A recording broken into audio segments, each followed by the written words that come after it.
Today I would like to show you how to use widgets on the page and how to trigger it from the Tracardi.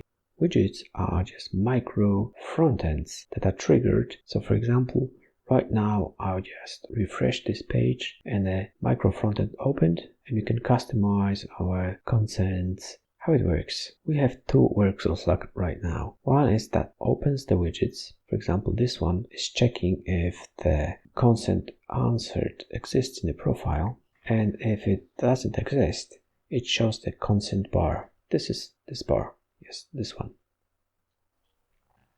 If it exists, it shows a snack bar. It's a little information on the page, little message, and we would like to say that we already have your consents. When you agree to all the consents, there is another workflow running. This workflow checks if we clicked on agree to all.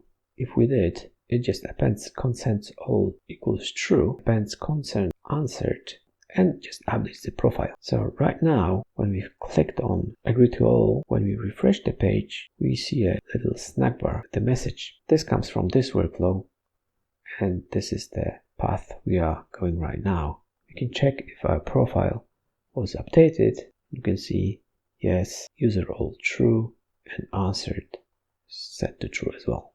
This is how the little widgets are working.